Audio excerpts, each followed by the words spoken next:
Assalamualaikum warahmatullahi wabarakatuh.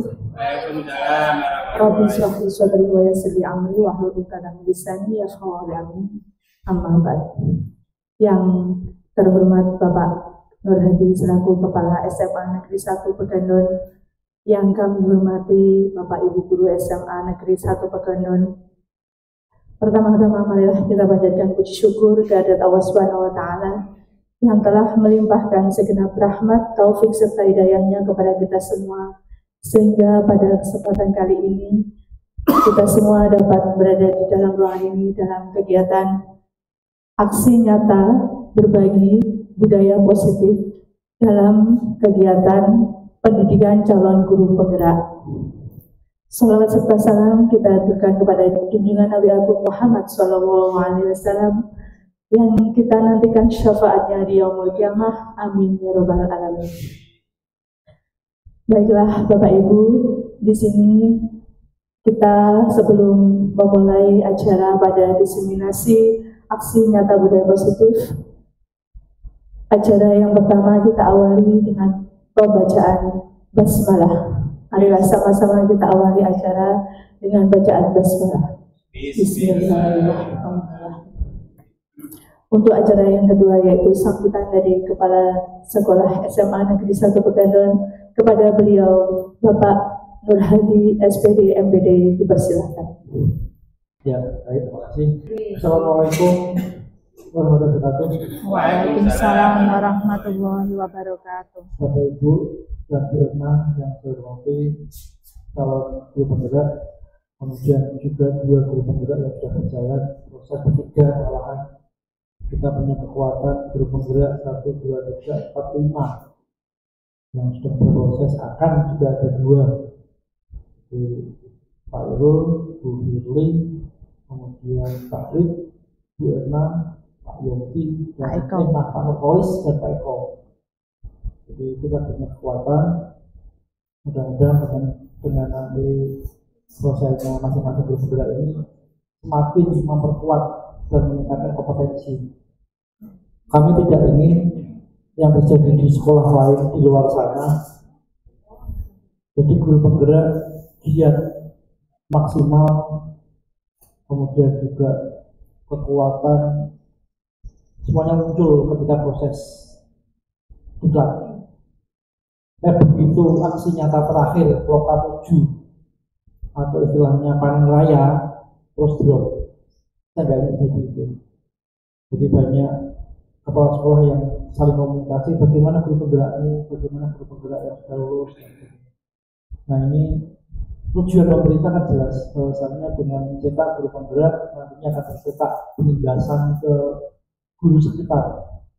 Jadi kalau bisa dibayangkan satu guru penggerak menggandeng 4 guru lagi untuk menyesuaikan dengan perubahan yang ada dengan contoh teladan dirinya sebagai guru penggerak, maka otomatis 5 kali 4 20 guru. Insya Allah sudah menjadi kekuatan desa Pegandon untuk sudah perubahan. Nah terus terang regulasi perubahan ini terjadi di 2 tahun terakhir dan tidak mudah mengubah sistem budaya dalam sekolah. Yang bisa mengubah adalah dirinya sendiri. Kita hanya sebatas berusaha untuk mengarahkan perubahan. Sudah hukum alam sejak zaman Nabi, dan juga mungkin Pak Irul bisa nanti menjelaskan dan tidak ingat mungkin ayat atau mungkin hadis bahwa siapapun yang bisa mengubah dirinya adalah dirinya sendiri, bukan orang lain. Ini satu poin penting sehingga SMA Pegandon lebih-lebih sudah bersama penggerak ini menjadi bagian yang penting. Kalau gurunya berubah, otomatis siswa berubah. Nek guru tidak berubah, ya siswa tidak berubah. Nah ini kita sudah berusaha untuk melakukan istilahnya transformasi perubahan yang besar di sekolah kita. Salah satunya melalui penggerak. Kita sudah berusaha maksimal melalui sekolah penggerak. Kita sudah berjalan dan sekarang diperkuat dengan guru penggerak. Maka mohon dengan hari ini Bu Erna melakukan berbagi aksi nyata positif, berbagi lebih baik yang positif. Mudah-mudahan dia positif Bu Erna nanti terbawa juga oleh Buddha, Yati, dan yang lain. Jangan sampai teman-teman yang sudah PPG juga demikian, PPG Lampung yang mandek, semangat mundur gitu, jangan sampai. Ya, PPG semangat, PPG tetap semangat gitu. Jangan sampai kebalikan, sama juga dengan guru. Kemudian yang terakhir, aktivitas di PPGP benar-benar terkonek dengan SIM PKB, terkonek dengan Dapodik, maka semakin sering dengan buka aktivitas di PMM, maka akan positif sekolah kita. Ya, saya berulang-ulang menyampaikan untuk selalu buka minimal 1 hari 1 topik lah. Jadi bakso apa kalau 5 topik, 1 topik aja selesai. Minimal 1 hari 1 lah, itu nanti bisa mengurangi subtopik dari topik yang ada. Karena kita terakhir menghapus panjenengan itu sudah lama sekali. Maka mohon budaya positif Bu Etna nanti bisa diperhatikan, terus segera buat aksi nyata. Ya, apapun yang ada di PMM dan juga dari teladan para guru penggerak yang sudah lulus bisa jadi contoh. Ya, contoh dalam pembelajaran. Kami nggak ingin justru ada guru penggerak kondisi sekolah tidak kondusif. Ya memang regulasinya seperti ini. Jadi beda dengan dulu ada IK, IP, IN, NN. Nah, sekarang kan hanya pilihan yang lolos dan waktunya cukup panjang. Kalau dulu hanya 4 hari selesai, langsung diterapkan. Oh ini kan enggak. Nah, maka mohon yang belum juga beroptimislah untuk masuk ke penggerak. Wah gini kok aku jadi pengawas dan pasal itu. Kemudian tujuan kita mengubah diri dulu, ubah diri untuk lebih baik, transformasi ke bagaimana kita melayani anak. Bukan bonusnya jadi pengawas ya, itu syukur alhamdulillah. Sebab hukum Allah tidak akan mengkhianati proses. Apapun niat tulus panjenengan, kalau diawali dengan keikhlasan istiqomah, mesti ada jalan. Jadi ngerti-ngerti kok ono regulasi yang menguntungkan itu. Jadi 5 menit saya bercerita sedikit sesuai 5 menit itu. Mboten Pak, monggo. Jadi dulu ketika saya aktif di Buja pun sama. Jadi saya masih muda-muda, guru baru, kalau aktifan di kampus, masuk Buja, alhamdulillah diberi kesempatan langsung. Pak Nur Jakarta belum murah itu. Jadi waktu itu kan KBK, Buja kan nekat Pak Wadio. Kalau itu prospek paling nekat, apapun diambil. Jadi zaman KBK, zaman LSBI itu semuanya nekat. Seperti tabrak hasil urusan isolasi. Nah, saya pun juga mengambil filosofi Pak Wadio. Ojo menolak tugas. Selama bisa belajar, ikuti. Itu prinsip Pak Wadio. Tak pakai.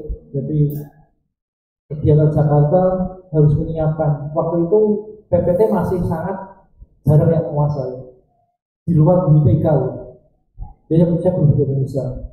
Saya diminta ikut Jakarta masalah bahan ajar modular, bahan media ajar. Gelem aku sinau kalau saya SMK, Mas Agus, teman saya di Sportjo.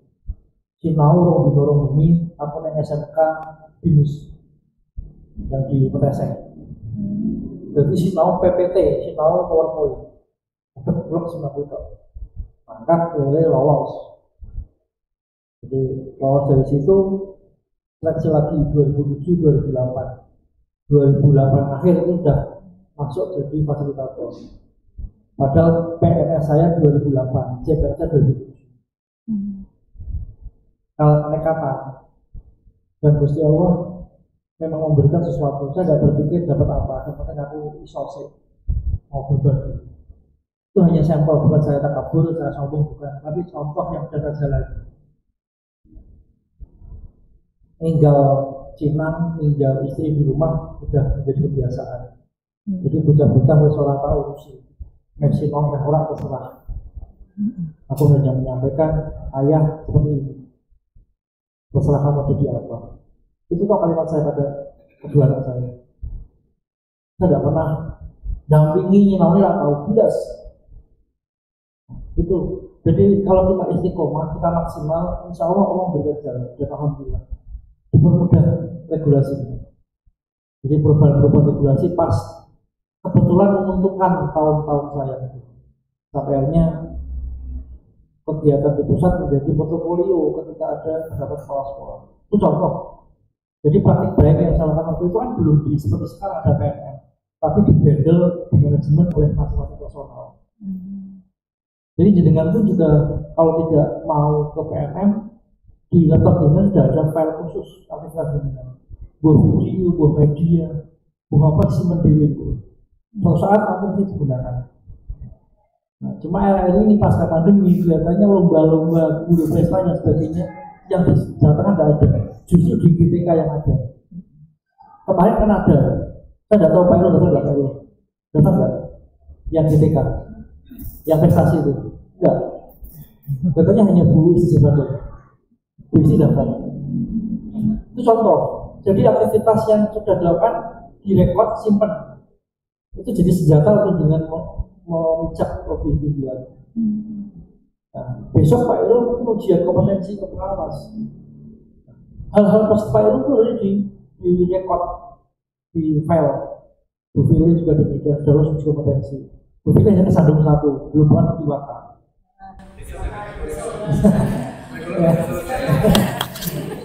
Bu Fili kurang 1 poin, dulu tidak di waka. Nah, Pak Iro kesandungnya apa? Belum uji kompetensi. Jadi ini saya nggak bisa ikut, dan saya Kenapa? juga pengen ke pengawas. Dan saya bukan belum bergerak, kan selalu belum bergerak. Gitu. Saya baru bisa bergerak setelah besok. Enggak, saya selesai 4 tahun belum setelah bergerak langsung dapat sertifikat belum bergerak. Katanya di situ. Otomatis saya dapat sertifikat belum bergerak. Baru bisa ikut tes pengawas. Misalnya minimal kepala sekolah atau pakar kurikulum atau wakal minimal 4 tahun. Nah, itu harus sudah dimiliki. Nah, itu regulasi sekarang seperti itu, menguntungkan belum bergerak, jujur itu. Nah, yang wacana ke depan adalah sampai 2025 guru penggerak yang sudah dilantik menjadi pengawas di kepala sekolah itu aman. Tapi yang belum dilantik itu yang nanti semoga ada regulasi yang menguntungkan lagi. Belum tahu juga. Ya, Bu Anies, Bu Ganjar, Bu Prabowo nanti ada. Ya. Kita nggak tahu semuanya akan seperti apa. Tapi istiqomahlah jalani dulu. Jalani dulu, insya Allah Allah memberikan jalan untuk dengan istiqomah itu nanti hasilnya apa kita nggak tahu semua. Ya rezeki kadang-kadang datang dari kita sangka. Pak Iro udah buktikan, Pak tolong isin gonku, ini rezeki nggak sama-sama kan. Itu contoh lain yang Allah berikan. Jadi kita nggak pernah menyangka. Selama kita aktif orang mengenal. Dan sekarang teman-teman yang diundang untuk mengisi ke beberapa daerah itu adalah teman-teman yang PMM-nya banyak, yang menggunakan kendaraan di BGB. Jadi kalau tugas dari BGB itu adalah teman-teman yang sudah terpantau oleh BGB. Praktek daerah sudah lebih dari 15 atau 10. Itu mesti nanti diundang untuk mengisi daerah lain. Saya pakai bendera di situ. Itu salah satu hal positif yang tidak bisa oleh teman-teman. Maka saya mohon teman-teman aktif menaikkan, mengupload. Karena saat ini yang digolkan adalah PMM. Kita nggak bisa protes. Sebenarnya PMM bisik gitu. Kalau dulu kan enggak, kalau dulu kan merangkak dari tahap awal 2, 3, terus selama kita positif pakai terus itu. Saya dari 2008 sampai 2000 sampai sekarang ya, masih dipakai terus. Itu selama kita kinerja, kompetensi, gawean lampu, kabel, cekatan ya wis terus. Tapi nek lalu nggak niat ya wis langsung dua sekali berangkat nggak jalan. Itu modelnya besar. Nah ini maka nanti pada poin Bu Ena diikuti, dipahami dengan baik, semoga lancar. Terima kasih. Itu sekedar cerita dan memotivasi panjenengan yang masih muda. Saya berharap para P3K kemudian juga PNS muda ini ada semangat. Sehingga ini harus menjadi dan dulu. Sehingga semakin sorong tahun tidak mungkin akan maksimal. dalam mencapai hal-hal seperti itu jaminan masih punya kesempatan panjang, ya, masih punya kesempatan panjang. Ya kalau saya pengennya sih kalau tidak naik ke liga suara ya nanti ke dosen nanti ke Amin. Karena kesempatan untuk dosen lebih panjang usianya 65. Liga suara sudah 65. Tapi guru kan 58 atau 60. Kalau ke pejabat lagi lebih beda lagi 55. Kalau di struktural, maka berpijaklah pada pengenangan impian yang nanti terwujud. Terima kasih. Assalamualaikum warahmatullahi wabarakatuh. Waalaikumsalam warahmatullahi wabarakatuh. Terima kasih kepada Bapak Nur Hadi SPD MPD selaku Kepala SMA Negeri 1 Pegadon. Mudah-mudahan dengan sambutan dari beliau menjadikan semangat kita untuk lebih mengembangkan dunia pendidikan. Baiklah, untuk acara selanjutnya langsung saja saya mulai praktek berbagi saya mengenai budaya positif. Semangat pagi teman-teman. Semangat pagi. Kok kurang semangat ya? Diulangi ya. Semangat pagi teman-teman. Pagi. Luar biasa. Terima kasih ya.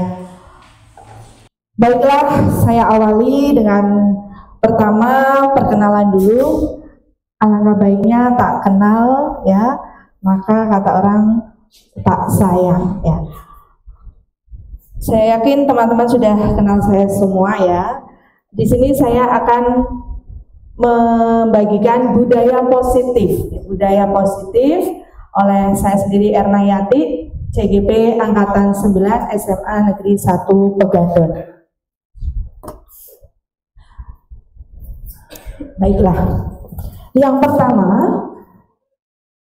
apakah Anda setuju dengan pernyataan 1.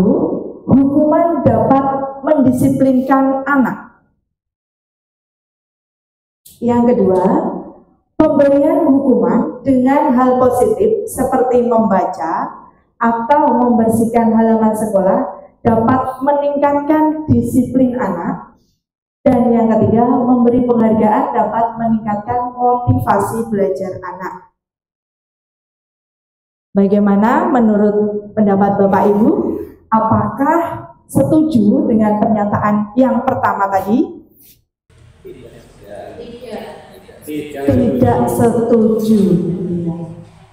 Alasannya apa?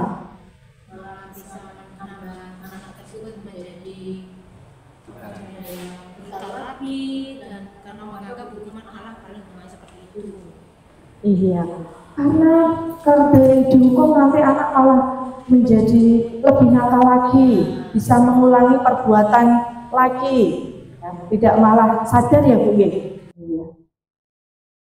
Setuju semuanya ya, kalau hukuman itu dapat, tidak setuju ya, karena hukuman dapat mendisiplinkan anak.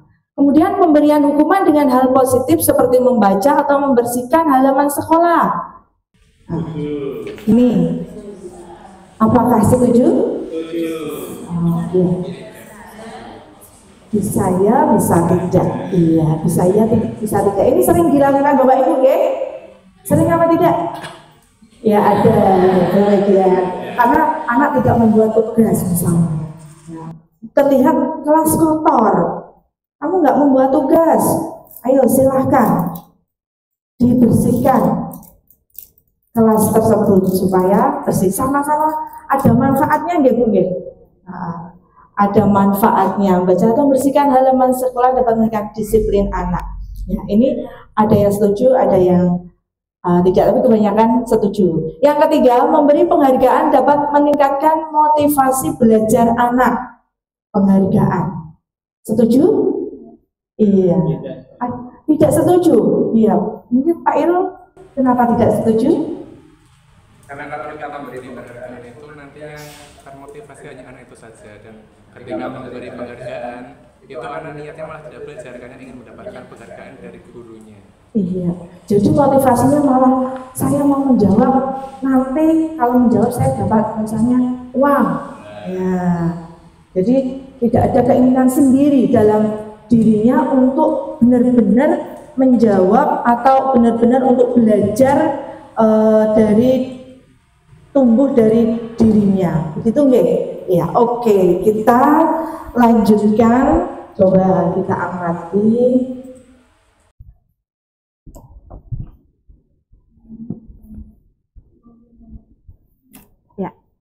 Nah, inilah Bapak Ibu, nanti yang akan kita bahas ya. Yang pertama, disiplin positif dan nilai-nilai kebajikan universal. Yang kedua, teori motivasi, hukuman dan penghargaan serta restitusi. Yang ketiga, keyakinan kelas. Dan 4, kebutuhan dasar manusia dan dunia berkualitas. 5, posisi kontrol. Dan 6, restitusi segitiga. Segitiga restitusi. Nah, dari 6 ini kira-kira kata mana yang terlihat asing?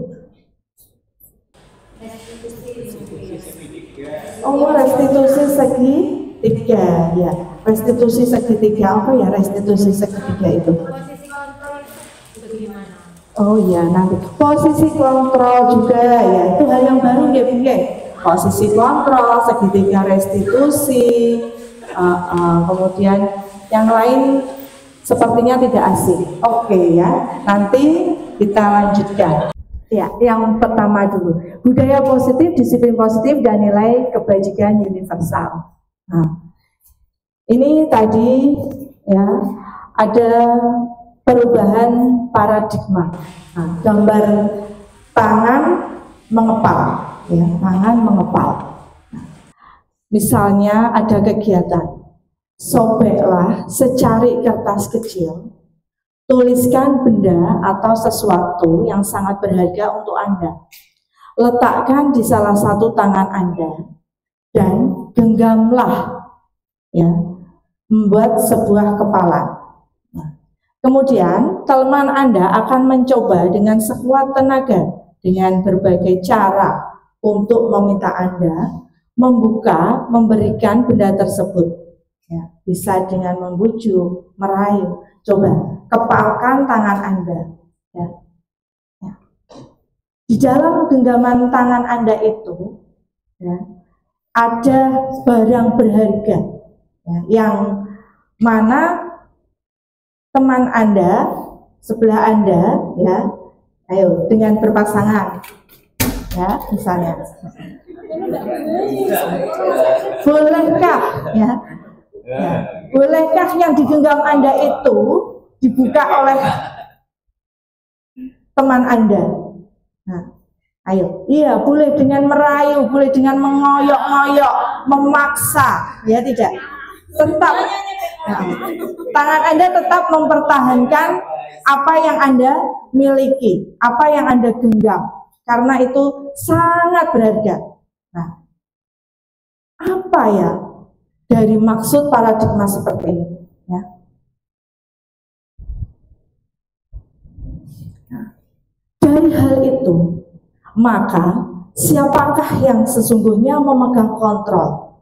Yang menutup kepalan tangan atau yang berusaha dengan segala cara untuk membuka kepalan tangan? Jawabannya tentu kita sendiri yang memegang kontrol. Ya tidak, Bapak Ibu? Ya. Bapak Ibu sendiri yang memegang kontrol. Ojo jangan saya kasihkan. Ya. Dirayu tetap tidak dikasihkan. Berarti kan Anda yang memiliki kendali, kontrol pada diri Anda sendiri. Nah, tergantung pada diri kita masing-masing, sesuai dengan kebutuhan dasar kita saat itu. Kebutuhannya masih harus saya pertahankan, maka tetap dipertahankan. Nah, itulah Bapak Ibu, kontrol itu ada pada diri kita masing-masing, tidak ada pada orang lain. Hanya nanti orang lain juga ada posisinya juga. Selanjutnya, Perubahan paradigma teori kontrol ini disebut dengan ilusi kontrol.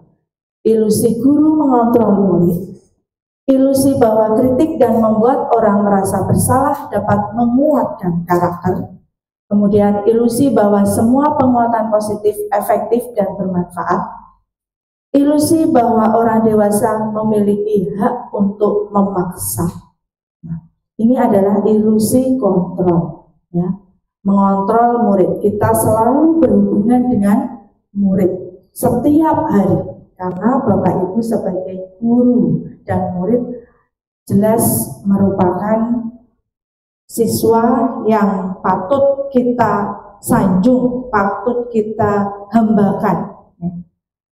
Karena tanpa murid apa jadinya kita, ya, tidak bisa mengajar, tidak bisa bekerja. Nah, inilah kemudian kritik membuat orang merasa bersalah, dapat menguatkan karakter. Dikritik, ya, kemudian kita menjadi bersalah, ya. Saya salah, itu malah kadang bisa menguatkan karakter itu untuk melakukan kesalahan tersebut, ya, akan mengulangi kembali kesalahan tersebut. Nah, ilusi semua penguatan positif, efektif, dan bermanfaat. Kalau positif, maka insya Allah akan bermanfaat. Kemudian orang dewasa memiliki hak untuk memaksa. Kadang orang tua itu jelas memiliki alat untuk memaksa. Sering terjadi pada kehidupan kita saat ini. Karena orang tua itu sepatutnya harus kita hargai. Nah, selanjutnya, perubahan paradigma stimulus respon teori. Siapa sesungguhnya yang memiliki kontrol? Stimulus respon, kita mencoba mengubah orang, ya, agar titik-titik teori kontrolnya, kita berusaha memahami pandangan orang lain tentang dunia. Kalau stimulus respon, ya, stimulus respon itu kita mencoba mengubah. Tapi kalau teori kontrol, kita berusaha memahami pandangan orang lain. Yang kedua, perilaku buruk dilihat sebagai suatu kesalahan. Kemudian teori kontrolnya, semua perilaku memiliki tujuan. Sikap tingkah laku kita pasti memiliki tujuan. Tujuannya di sini tentunya ke hal yang positif. Kemudian orang lain bisa mengontrol saya. Hanya Anda yang bisa mengontrol diri Anda. Di teori. Kemudian pada saat tujuan gagal. Tapi yang teori kontrol kolaborasi, ya. Dan konsensus menciptakan pilihan baru. Ini lebih bekerja sama, ya. Kemudian model berpikir menang atau kalah, kalau stimulus respon. Tapi kalau teori kontrol, model berpikir menang dan menang. Inilah perubahan paradigma stimulus respon dan teori kontrol. Nah, disiplin positif. Makna disiplin, belajar kontrol diri, menggali potensi kita. Nah, disiplin positif di sini semua berkaitan dengan siswa yang nantinya akan mengubah paradigma sekarang ini, Bapak Ibu.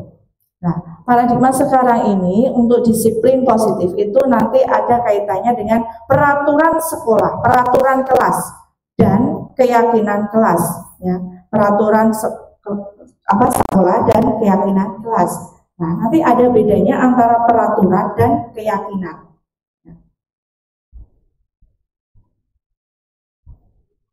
Nah, apakah makna disiplin? Disiplin itu artinya belajar. Nah, namun dalam budaya kita, makna kata disiplin telah berubah menjadi sesuatu yang dilakukan seorang pada orang lain.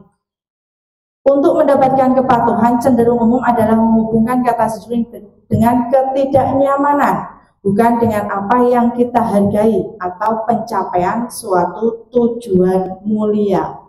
Nah, ini disiplin kadang kita itu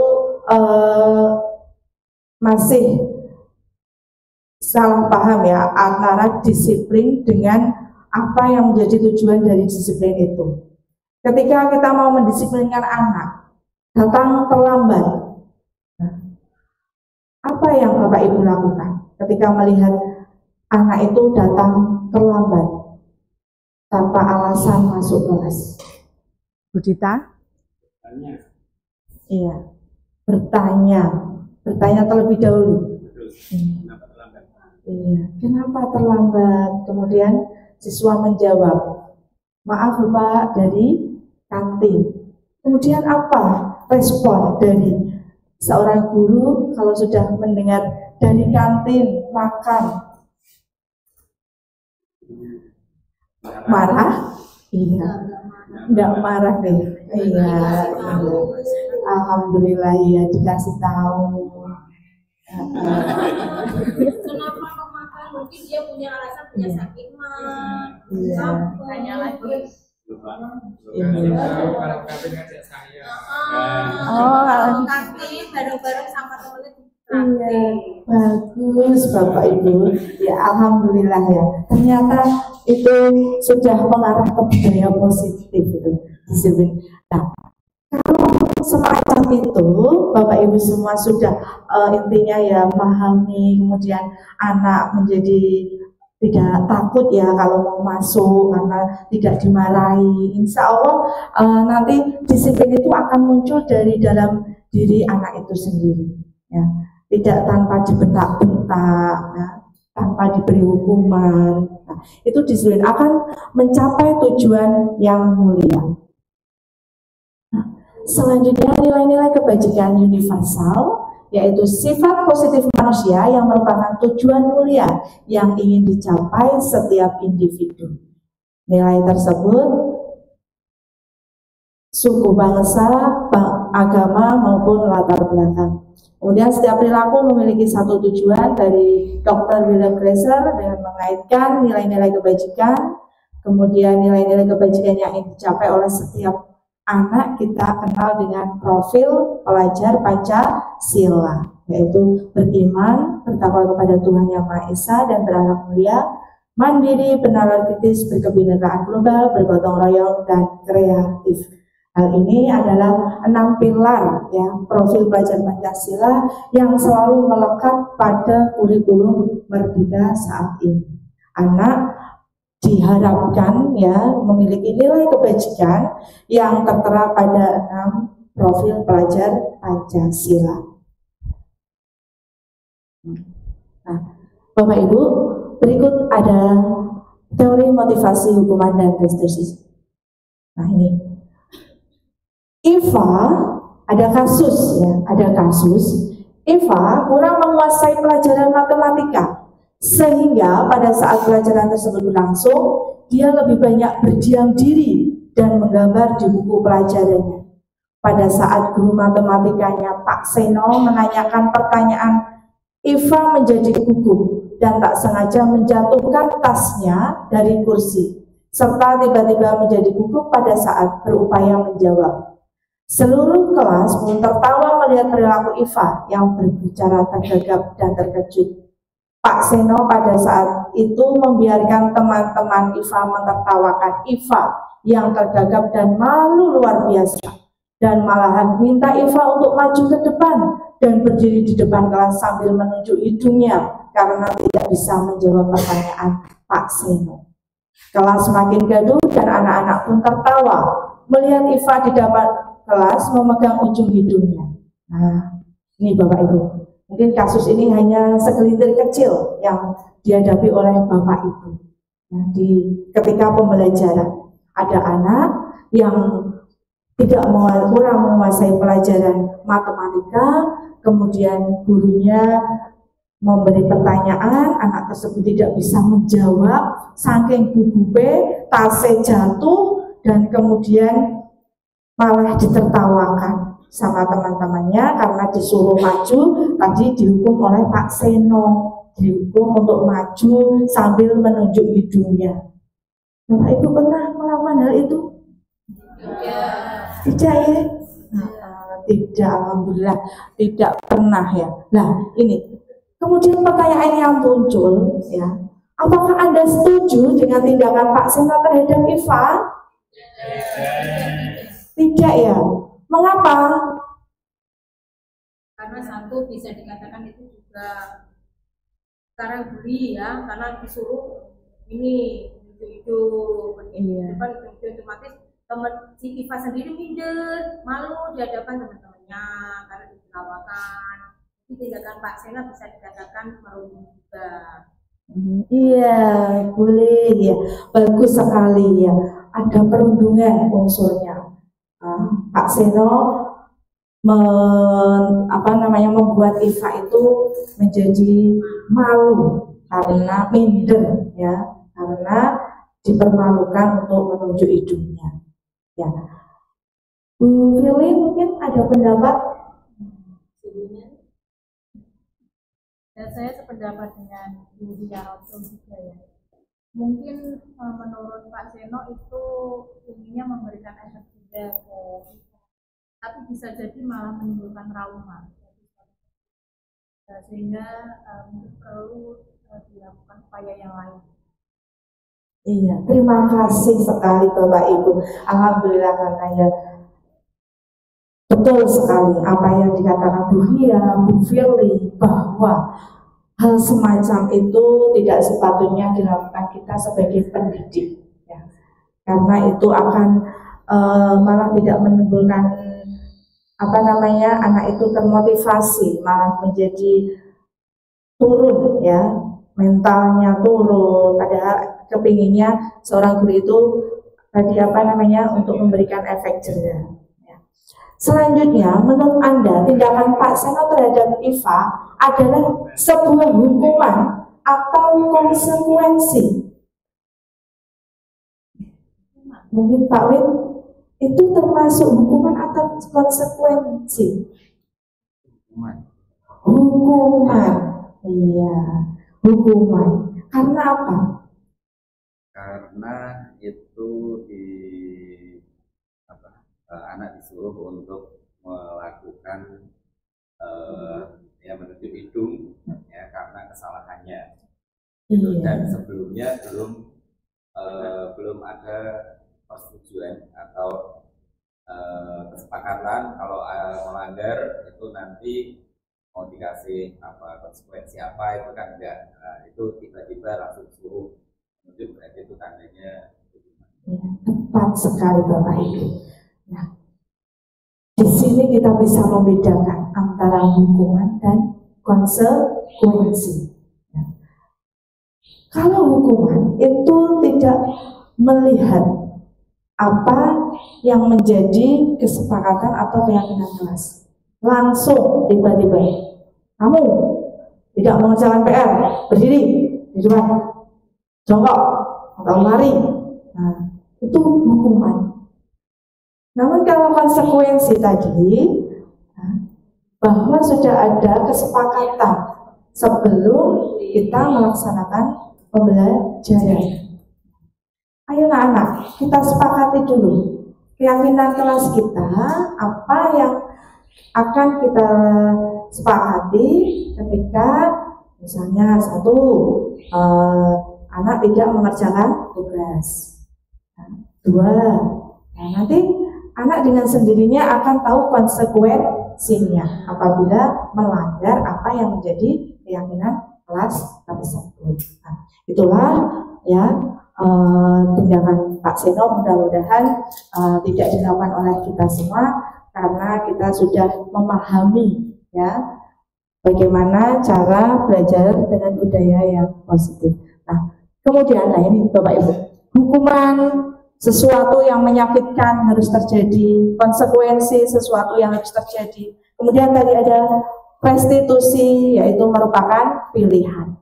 Kemudian tidak nyaman, kemudian konsekuensi itu tidak nyaman untuk jangka pendek, bisa juga ya, ketika anak itu tadi tidak mengerjakan tugas, kemudian hanya disuruh membersihkan kelas, konsekuensinya maka saat anak itu tidak nyaman, menguatkan untuk murid, restitusi ya.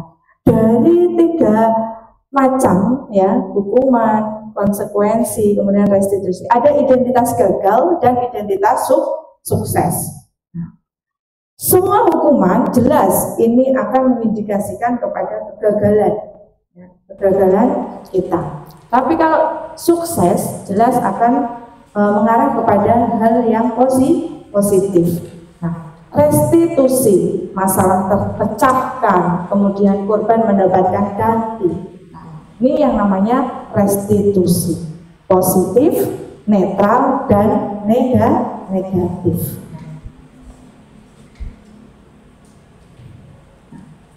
Bapak Ibu, ini adalah contoh-contoh tindakan guru, ya. Mencatat 100 kali di dalam buku kalimat, saya tidak akan terlambat lagi. Nah, pernah tidak ini? Tidak pernah sama sekali ya? Meskipun dulu sekali, oh ya alhamdulillah. Kemudian lari mengelilingi lapangan basket, pernah. Mudah-mudahan kalau pernah itu hukuman gitu ya, hukuman. Murid diminta untuk push up, ini hukuman ya, hukuman. Pernah ya, menggantikan kertas tugas teman yang telah dicoret-coret. Pernah, ini konsekuensi. Membersihkan tumpangan air di meja tulis karena tersenggol pada saat belajar. Pernah mengganti konsekuensi. Murid disuruh untuk tidak mengenakan sepatu, ya, hukuman. Lari mengelilingi lapangan basket 2 kali. Karena terlambat 10 menit untuk pelajaran PJOK, ini boleh ya. Itu konsekuensi boleh sebagai guru olahraga karena terlambat masuk di lapangan, kemudian anak disuruh keliling lapangan, ya itu ada hubungannya ternyata dengan pelajaran PJOK juga ini bisa menyehatkan tubuh ya. Nah itu konsekuensi, tapi sudah disepakati, sepakatan. Sholawatan boleh, kalau ada itu tadi yang dikatakan oleh Pak Widodo, iya adanya kayak kesepakatan, betul sekali. Ya, itu. Tapi kalau guru matematika, lihat misalnya, anaknya tidak mengerjakan tugas matematika, disuruh ngepel atau disuruh lari di lapangan basket, itu ada hubungannya tidak kira-kira? Tidak, itu bentuk apa? Hukumannya, nah itu bentuk hukuman, tidak ada hubungannya. Jadi nanti setelah kita mempelajari Braille ini, mudah-mudahan kita sudah bisa menerapkan. Nah, padahal Bapak Ibu, sebenarnya saya sebelum ikut CGP ini juga pernah ya melakukan hal-hal semacam itu ya, tapi positif sekali dan banyak manfaat sekali ketika sudah mengikuti pendidikan CGP ini. Kita akan berusaha menjadi lebih baik ya. Mudah-mudahan Bapak Ibu yang termotivasi untuk mengikuti CGP ini mudah-mudahan bisa tambah lolos. Kemudian berdasarkan termotivasi ada 3 hal: mendasari perilaku manusia dan sebagainya, mendapatkan imbalan untuk menghargai diri sendiri. Manusia ingin menjadi manusia merdeka. Merdeka artinya tidak hanya terlepas dari perintah, akan tetapi juga cakap buat memerintah diri sendiri.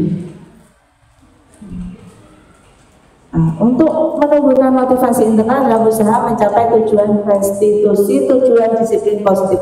Nah, ini tadi bentuk yang sangat positif Bapak Ibu. Yang positif namanya restitusi. Proses menciptakan kondisi bagi murid untuk memperbaiki kesalahan mereka, sehingga mereka itu sadar sendiri akan kesalahannya, kemudian akan menjadi lebih baik, ya. Kemudian membantu murid berpikir tentang orang seperti apa yang mereka inginkan. Jam burung. Ciri-ciri restitusi, yang pertama bukan untuk menebus kesalahan, yang kedua memperbaiki hubungan, tawaran bukan paksaan, menuntut untuk melihat ke dalam diri, mencari kebutuhan dasar, ya. Kemudian fokus pada karakter bukan tindakan, restitusi fokus pada solusi. Nah, ini Bapak Ibu, keyakinan Mengapa tidak peraturan saja, tetapi harus keyakinan kelas? Nah, ini. Keyakinan kelas sesuai prosedur yaitu pembentukan keyakinan sekolah atau kelas.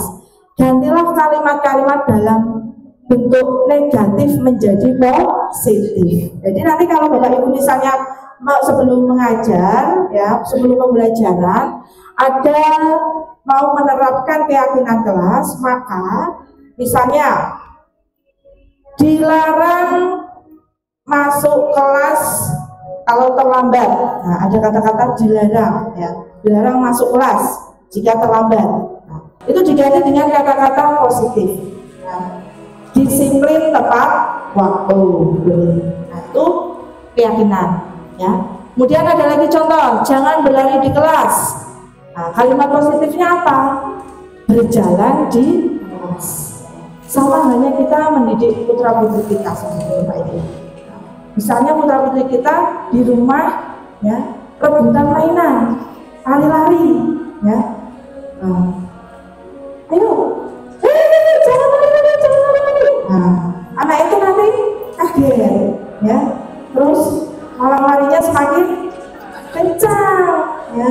Tapi kalau kita dengan menggunakan bahasa yang positif, anak coba jalan, nak, ya, yang pelan jalannya.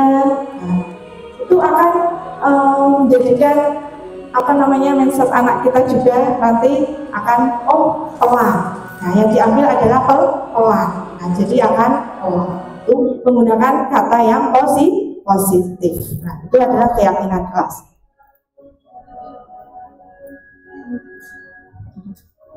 Nah, ini Bapak Ibu.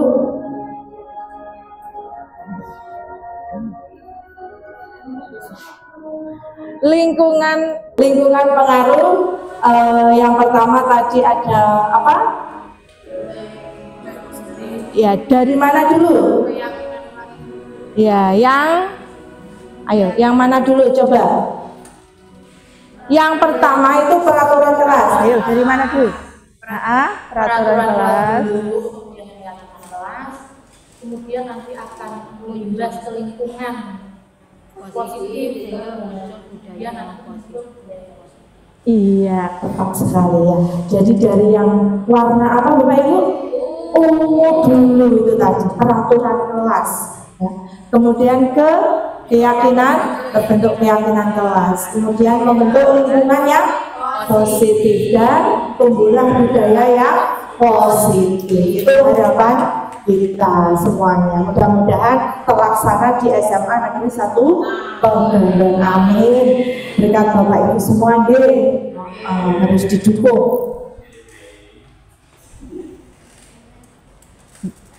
Nah, ini Bapak Ibu, ada kesepakatan kelas itu datang tepat waktu, menjaga kebersihan sekolah, berdoa sebelum dan sesudah kegiatan.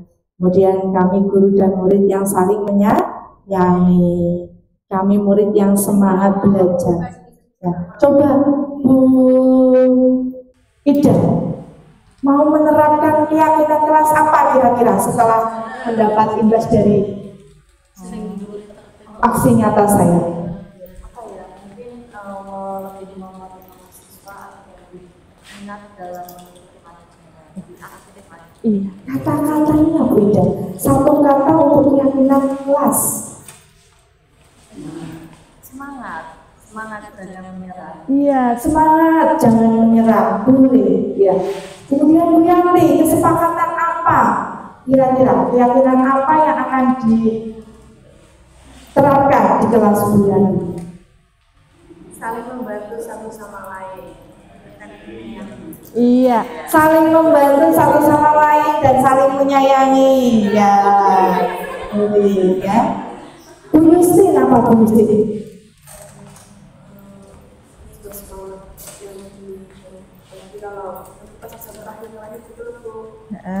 Sepakat aja. Iya, boleh cuci muka dulu dengan izin. Iya, boleh. Oke. Bu Dita? Menjaga kenyamanan.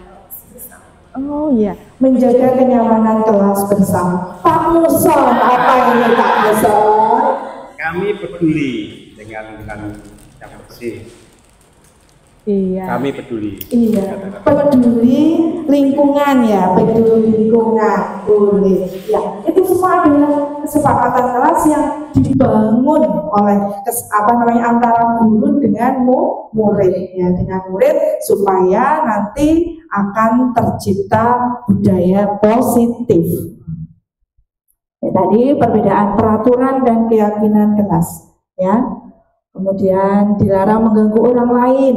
Kalau keyakinan kelas berarti menghormati orang lain. Selalu kembalikan buku ke tempatnya, berarti tanggung jawab. Hadir di sekolah 15 menit, berarti menghormati orang lain, berkomitmen. Bapak Ibu guru, kalau sudah menerapkan keyakinan kelas, hadir 15 menit sebelum pembelajaran dimulai, berarti Bapak Ibu guru sebelum 15 menit atau sesudahnya kalau masuk? Sebelum juga ya? Dalam? Oh iya ya, kadang kita karena di SMA, Bu, itu kita mau masuk, Bu, sudah menggebu-gebu, begitu ganti pelajaran langsung menuju ke kelasnya, tapi di dalam kelas masih ada gurunya.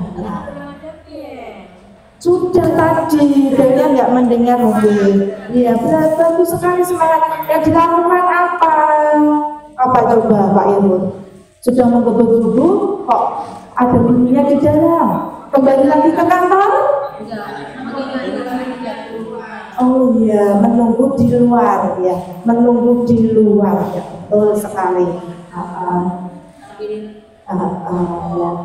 Jangan malah kalau kita sudah menerapkan keyakinan seperti itu, kita sendiri sebagai pendidik datangnya terlambat ya. Itu misalnya ibu sudah disepakati ketika jam pelajaran, ibu sudah berada di kelas, misalnya, gurunya kok nggak datang-datang. Nah, yang melanggar siapa itu yang melanggar? Gurunya. Ada konsekuensinya tidak? Tidak ada, karena tidak ada kesepakatan ya. Kesepakatannya berarti hanya untuk siswa. Nah, ini perlu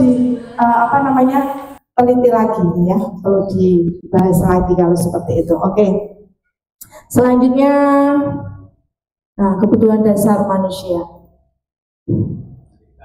Ibu Ambar, guru wali kelas 2A di SD Pelita Hati, sedang bingung menghadapi ulah salah satu murid di kelasnya. Doni, beberapa anak di kelas telah datang pada Bu Ambar dan mengeluhkan perilaku Doni yang sering meminta bekal makan siang teman-temannya dengan paksa. Jika Anda menghadapi situasi seperti ini, Bu Ambar, apa yang Anda lakukan? Bu Kia? Iya. Jika Anda jika saya sebagai Ibu Ambar, saya akan panggil ngobrol dengan Doni, kenapa sering minta makanan ke teman-temannya. Mungkin alasannya Doni dia satu belum sarapan, dua mungkin Doni tidak dikasih uang jajan atau uang jajannya kurang, padahal Doni orangnya gemuk, banyak jajan dan sebagainya. Jadi saya ada dekati Doni, ngobrol berdua dengan Doni, kenapa Doni kok kamu sering minta bekal kepada teman-temannya. Iya, terima kasih ya Bu Lia sudah menerapkan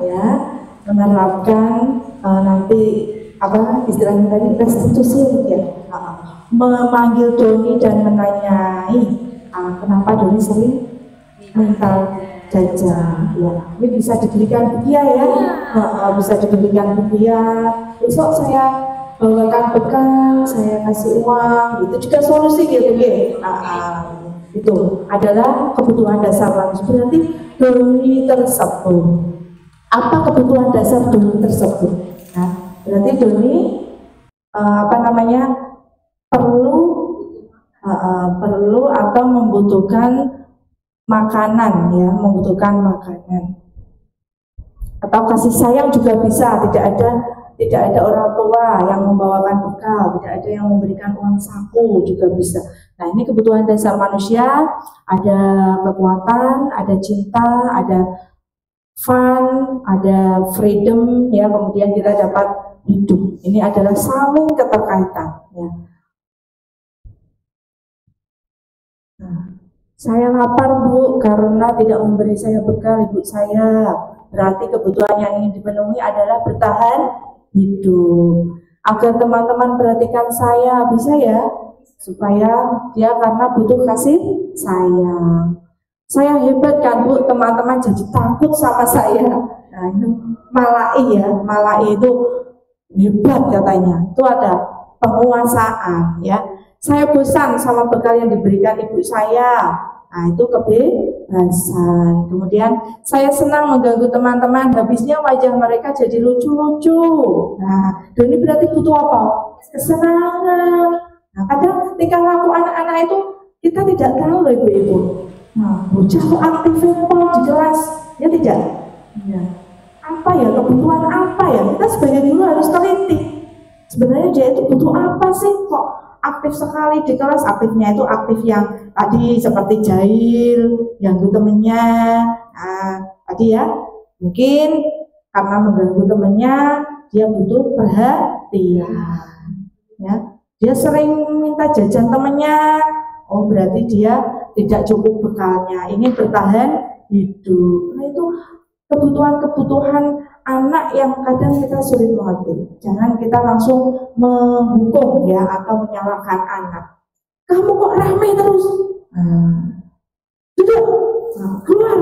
Nah, itu ya yang perlu diperbaiki. Ya, ini ada 5 posisi kontrol. Yang pertama ada penghukum, membuat rasa bersalah sebagai teman, pemantau, manajer. Sebenarnya bukan video tadi juga jelas ada hubungannya dengan 5 posisi kontrol kita sebagai guru.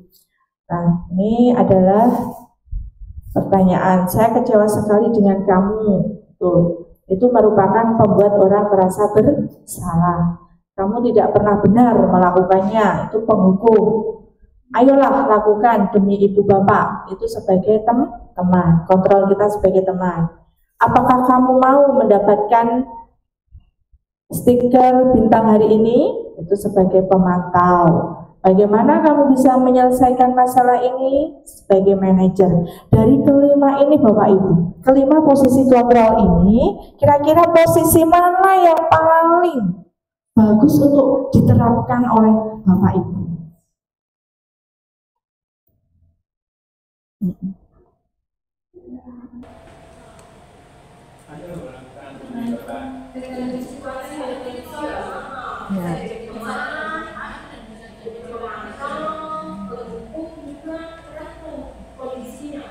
Oh iya, tergantung ya.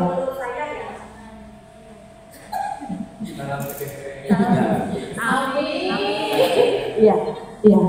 Dari mana kita melihat kasus ya, berarti dilihat dari mana, kemudian kita sebagai posisi kontrol apa ya. Nanti yang mengerti adalah Bapak Ibu sendiri ya. Kalau langsung tadi dengan membentak ya, misalnya karena kamu nggak pakai sepatu hitam, silakan udah ya dilepas, nggak usah pakai sepatu. Nah, itu penghukum. Nah, itu sebenarnya tidak bagus ya. Nah.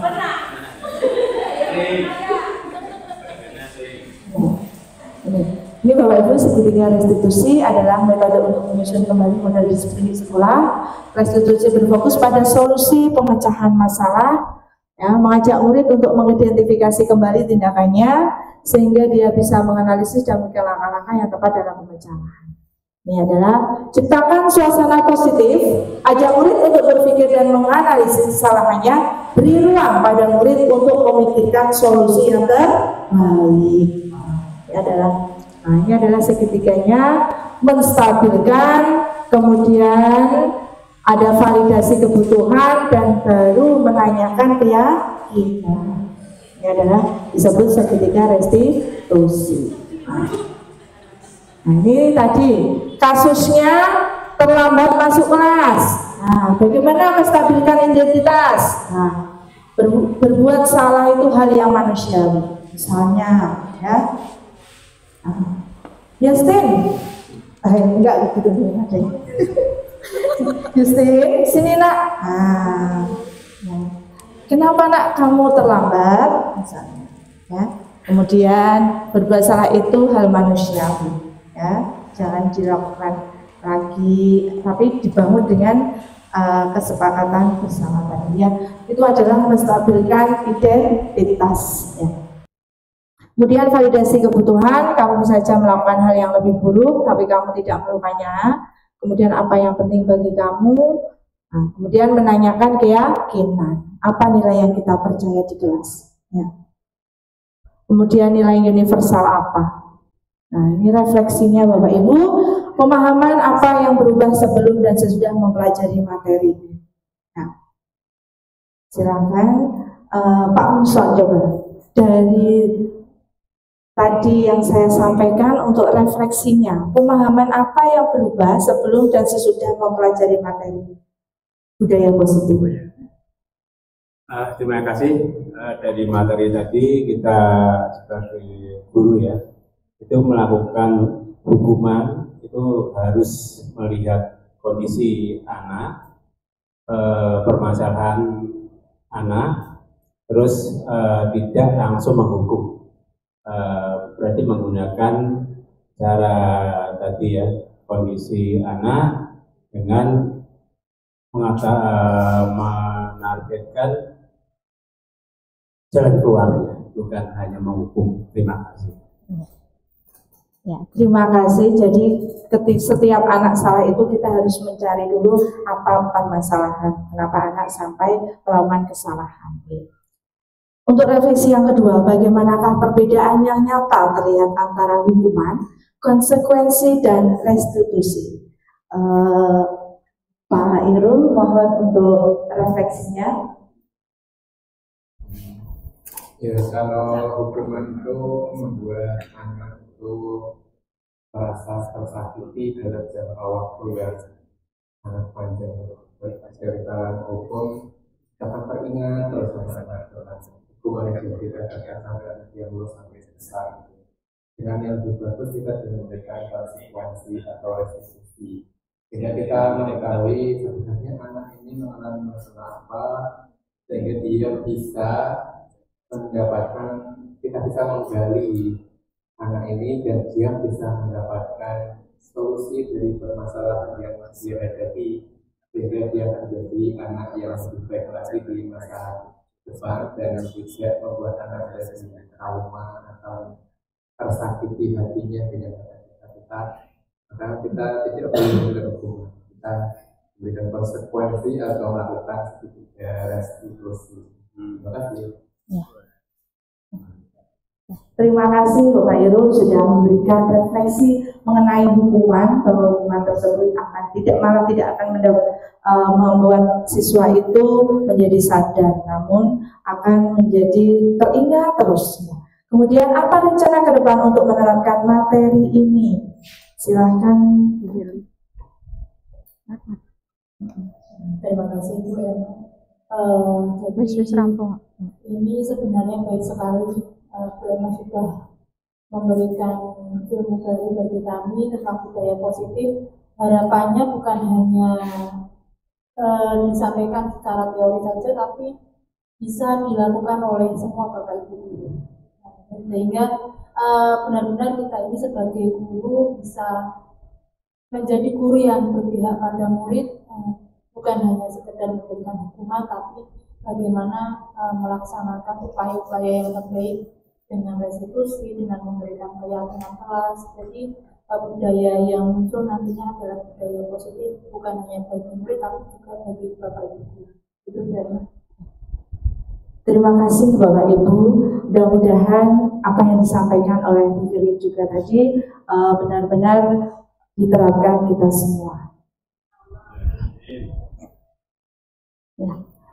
Baiklah, terima kasih untuk aksi nyata berbagi dalam budaya positif ini. Sudah saya sampaikan yang dapat kita ambil hikmahnya, yaitu sebagai pendidik, ya, sebagai pendidik kita tetap menghambakan pada murid, ya, kemudian tidak mengenal hukum, maksudnya ya hukuman, ya, tidak menerapkan hukuman kepada anak ya tanpa suatu alasan ya. Dan kita sebagai pendidik bisa menerapkan segitiga restitusi yang sudah kita pelajari bersama untuk menumbuhkan lingkungan yang positif dan budaya positif. Terima kasih atas kehadiran Bapak Ibu yang sudah menyempatkan meluangkan waktunya. Kita akhiri aksi nyata berbagi pada kesempatan kali ini. Wabillahi taufiq wal hidayah. Wassalamualaikum warahmatullahi wabarakatuh.